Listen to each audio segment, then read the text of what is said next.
ao intervalo comercial, um breve intervalo comercial para quem nos acompanha pelos canais da LG Channels, na Fast TV, e tudo certo, a gente continua da mesma forma por aqui para quem nos acompanha pelo YouTube. Felipe, deixa eu repercutir aqui alguns trechos da nossa entrevista com com o ex-deputado Eduardo Cunha. É interessante alguns pontos, a gente destacar alguns pontos específicos. Lembrando que o ex-deputado Eduardo Cunha é do Rio de Janeiro, foi um dos grandes homens, um dos maiores presidentes que a Câmara dos Deputados teve, o grande responsável pela queda da presidente Dilma Rousseff. Ele mesmo fala que ele foi esse personagem, não porque ele era o grande personagem, mas porque ele era o relator do caso dentro da Câmara dos Deputados, era o presidente da casa, não tinha como fugir desse assunto. Disse que não se arrepende, né, Felipe, desse caso, se arrepende de não ter resolvido esse impeachment da Dilma Rousseff mais cedo. Deveria ter resolvido a questão, lido o relatório e resolvido a questão do impeachment da Dilma Rousseff mais cedo, porque o governo Michel Temer foi muito melhor. O governo que veio depois do governo da Dilma Rousseff foi muito melhor para o Brasil. Então, palavras dele, não se arrepende do impeachment da Dilma Rousseff. Falou também sobre a questão de se eleger por Minas Gerais, né? Você perguntou aí, ele é oriundo do Rio de Janeiro, daí veio para uma campanha por São Paulo, perdeu e perdeu feio, e aí você perguntou por que ele vem por Minas Gerais, ele disse que vem estabelecendo a sua vida por Minas Gerais, foi muito sincero, disse que, claro, não concorreria pelo Rio de Janeiro para não concorrer com os votos da filha dele. A filha dele, pessoal, para quem não sabe, a Dani Cunha, é deputada federal, já é deputada, então você imagina ele concorrer com a própria filha como deputado federal. Ele foi muito sincero, disse que não quer concorrer com a filha dele, então também, por isso, veio a ser candidato por Minas Gerais. Também foi muito sincero ao dizer que é mais fácil concorrer por Minas Gerais porque tem 53 vagas, é um estado enorme e de fácil. Com essa questão da proporcionalidade, Felipe, concorrer para deputado também se tornou mais fácil nesse sentido. Se você tem um grande puxador de votos, como, por exemplo, o Nicolas, imagina o Nicolas de um partido, se você tem um Nicolas no seu partido, quantos candidatos ele consegue puxar?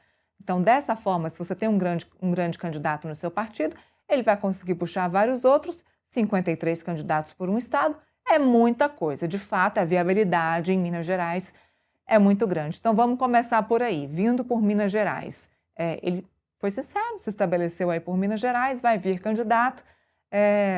Temos Eduardo Cunha, que disse não estar inelegível, mas está sim inelegível pela questão da lei da ficha limpa até o começo de 2027. Não sei como vai ser essa questão da tramitação e da continuação da campanha dele ao longo desse ano de 2026, sendo que, de fato, ele pode estar elegível a partir de 2027. Ele foi uma entrevista bem completa do Eduardo Cunha, né? Primeiro ele falou realmente do impeachment, né? Falou que não se arrepende absolutamente nada, né? Em relação ao impeachment. O único arrependimento dele foi não ter proposto o impeachment, não ter aceitado, né, autorizado o impeachment antes, né?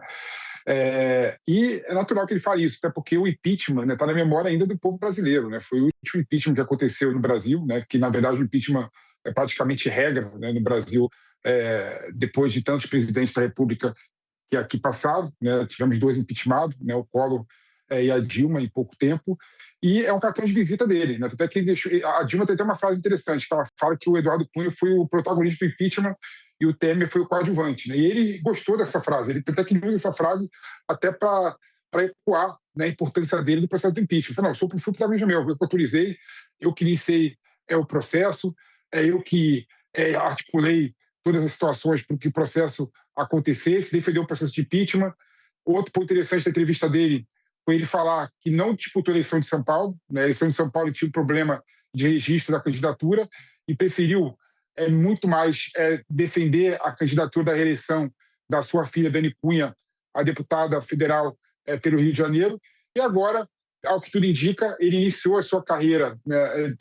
Ele falou que escolheu Minas Gerais porque tem ligação com o Estado, né? Não caiu de paraquedas no Estado de Minas Gerais, ajudou as eleições de vários governadores por Minas Gerais, inclusive o Tancredo Neves, e por isso ele estabeleceu a sua vida profissional em Minas Gerais e está bem tranquilo que vai ganhar as eleições de Minas Gerais. E o ponto interessante na entrevista dele é quando ele foi perguntado sobre a qualidade da política antigamente, quando ele era presidente da Câmara dos Deputados, e no mundo atual, né? Ele falou claramente que está piorando, né? E a tendência é tudo piorar. E se ele for deputado federal por Minas Gerais, um dos projetos de leis que ele vai apresentar é exatamente o projeto de lei para evitar a monetização de político com mandato no Brasil, né? Porque isso, segundo ele, ajuda a polarização e ajuda a desqualificar o debate político. Então você vê que o Eduardo Cunha continua orgulhoso do processo de impeachment e, ao mesmo tempo, tem proposta para o país em relação à qualificação da política, o meio de vedação, de monetização de político que usa a plataforma social como forma de dialogar com o seu público. Não, é interessante ele falar sobre o impeachment, porque ele vai capitalizar, Felipe, ele vai capitalizar, e ele deixou isso claro, ele vai capitalizar a questão do impeachment na campanha. Ele disse, olha, porque eu perguntei, o que te garante que os eleitores de Minas Gerais vão votar no senhor em meio a uma campanha com candidatos tão populares, né? A gente tem aí o Cleitinho, tem o Nicolas, ele disse, olha, não concorro com ninguém, eu tenho aqui o meu projeto, é uma eleição proporcional, não concorro com ninguém, e tem mais, eu tenho os meus projetos e conto também com aquelas pessoas que são favoráveis à questão do impeachment. Ou seja, ele vai sim usar a questão do impeachment da presidente Dilma. Quem foi favorável à questão do impeachment da presidente Dilma vai votar em mim. Ele entende que pode ser dessa forma. Vai contar com os votos das pessoas que são contrárias ao PT, ao presidente Lula. Então, a oposição ao lulismo, ele conta com a oposição ao lulismo para votar nele nessa campanha a deputado. Ele vem como deputado federal, viu, pessoal, por Minas Gerais, nesse ano agora, nas eleições de 2026. Onde um ponto muito interessante nessa entrevista que ele deu foi que ele falou que o pessoal que estava na fralda no momento do impeachment bate no peito falando que vai contra o PT, que combate o PT, mas ele combatia o PT bem antes, né? E eu achei que foi um recado muito claro para o Nicolas Ferreira, né? É uma conjecturação que eu faço aqui. Por quê? Porque o Nicolas Ferreira, é bom lembrar que no começo era contra a filiação do Eduardo Cunha no PL, né? Ele se colocou contra, ameaçou sair do PL naquele momento, caso o PL desse essa sigla para o Eduardo Cunha, e o Nicolas Ferreira é combativo, é um dos deputados novos, né? Na época do impeachment, era mais jovem ainda, né? 10 anos atrás, né? Tinha 25 anos, né? Não consigo fazer, não sei a idade do Nicolas agora. Então, ou seja, na minha cabeça é claramente uma menção, uma indireta ao Nicolas Ferreira, mostrando que ele vai usar também da polarização PT-Bolsonaro, né?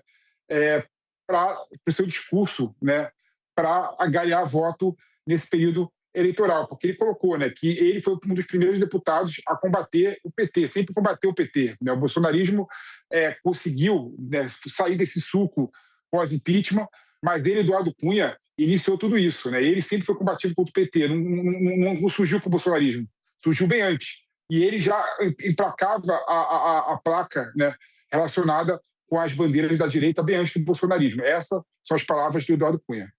Agora é interessante que nós perguntamos a ele sobre o encontro que ele teve com Flávio Bolsonaro em Belo Horizonte, agora no dia 2 de junho, e ele disse, não foi um encontro, é que o Eduardo foi até a minha rádio gravar uma chamada e eu me atentei a isso. O Cunha, e eu até estava lendo uma matéria aqui da Veja, se eu não me engano, ele tem várias rádios em Minas Gerais, ele tem empresas de comunicação, o que facilita também aí a comunicação para um candidato ou um pré-candidato a qualquer cargo que seja eleitoral, certo? Então, tem uma certa máquina na mão aí para divulgar a sua campanha a deputado federal. Ele, quando fala também sobre a questão da monetização das redes sociais, Felipe, eu também acho que ele deu uma espetada aí no Nicolas, porque não há hoje, e há bastante tempo, um parlamentar tão forte nas redes sociais quanto o Nicolas Ferreira. Então, a questão da frauda e das redes sociais, eu acho que bateu muito aí no Nicolas, além de ser mineiro, né? Eu falei o nome do Nicolas também, ele sequer quis repetir. Os nomes aí que você citou, eu citei o nome do Nicolas e do Cleitinho, então acho que os dois nomes que ele bateu aí na tecla da questão das redes sociais. Também, eu confesso a você, Felipe, que eu nem acho essa ideia de todo ruim, sabe? Essa questão da monetização das redes sociais. A não ser que seja para divulgar de fato algum trabalho ou projeto que chegue para a população. Talvez não seja de todo um projeto tão ruim. Há que ser pensado, mas talvez não seja de todo um projeto tão ruim. Pensar, né? Porque se há monetização das redes sociais e se esse parlamentar está pagando por essa monetização, não deixa de ser um dinheiro público também que está sendo usado. Não, exatamente. Ele tem um ponto também importante, que é o seguinte, né, que tem deputados que são oriundos das redes sociais. Nicolas Ferreira, por exemplo, é oriundo das redes sociais. Como tem também deputados, senadores, que são advogados, são empresários, né? Então, o meio, né, de sobrevivência do deputado na época, a profissão dele era exatamente influência, né, influenciador. Né? Então, não sei se seria, na minha opinião, uma vedação até inconstitucional mesmo, né? Porque é um trabalho de redes sociais, de influência, né? Que não dá para você proibir, né, quem tem mandato. Né? Vai proibir todo mundo a trabalhar exclusivamente na Câmara dos Deputados, no Senado Federal. Olha que eu até gosto dessa ideia, Lira, mas eu acho que ninguém vai querer, ninguém vai aceitar, no final das contas. Né? E a monetização já faz parte desse pessoal que surgiu na rede social e na política. Então, eu acho que é complicado você proibir. Né? Claro, né, você colocar dinheiro nas redes sociais para propagar uma informação falsa e uma informação inverídica por meio de dinheiro público, aí são outros 500, aí é outra discussão, no meu modo de ver. Mas eu entendo que o Eduardo Cunha estava falando exatamente daquelas pessoas que ganham dinheiro, né, com a monetização de conteúdo das redes sociais. Né? O que pensando assim, claramente, eu só vejo o Nicolas mesmo como uma pessoa que tem uma rede social assim, com amplos seguidores, deve ser um dos poucos que consegue ganhar dinheiro bom nas redes sociais. Não vejo outros deputados facilmente ganhando dinheiro, não. Um último tópico que ele citou também foi a questão da mineração, Felipe. Ele falou sobre a história dos royalties do petróleo no Rio de Janeiro, que de fato é um ato interessante financeiro para o estado do Rio de Janeiro. Inclusive, já teve brigas sobre isso, de estados petrolíferos ali, Espírito Santo, Rio de Janeiro. E pode ser também mais um ativo financeiro para o estado de Minas Gerais, a questão de royalties da mineração. O estado de Minas é muito prejudicado por isso. Tem muitas empresas estrangeiras também em Minas Gerais no ramo da mineração. Talvez seja o momento mesmo de abrir os olhos para essa questão dos royalties da mineração. Muito bem lembrado aí pelo ex-deputado. Pode ser uma boa também para o estado, né, Felipe? Um ativo financeiro a mais. Não, exatamente. Aí você vê que ele está estudando bem, né, o estado de Minas Gerais, está com propósito para o estado de Minas Gerais. Né? O Eduardo Cunha é uma pessoa que você pode até não gostar dele, né, mas não dá para falar que ele não é inteligente, né? Uma pessoa esperta, né? Uma pessoa com vivência política. Então, sem sombra de dúvida, ele está pensando numa possibilidade de indenizar Minas Gerais por conta da exploração de minérios de ferro. Né?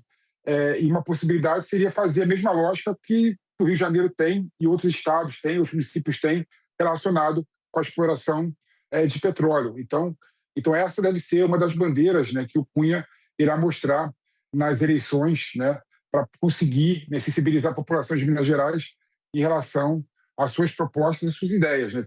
Então dá para ver que ele, além de tudo isso, além de ter uma informação muito boa em relação à questão do impeachment, em relação à questão de discernimento sobre a qualificação da política no mundo atual, sem sombra de dúvida, ele também tem projetos, né, consistentes por Minas Gerais. Né? E aí essa dúvida, por que até agora ninguém apresentou um projeto dessa magnitude para proteger o estado de Minas Gerais em relação à exploração? Né? A gente viu, por exemplo, que Minas Gerais, Lira, nos últimos anos, foi vítima de vários acidentes, né, com mineração. Né?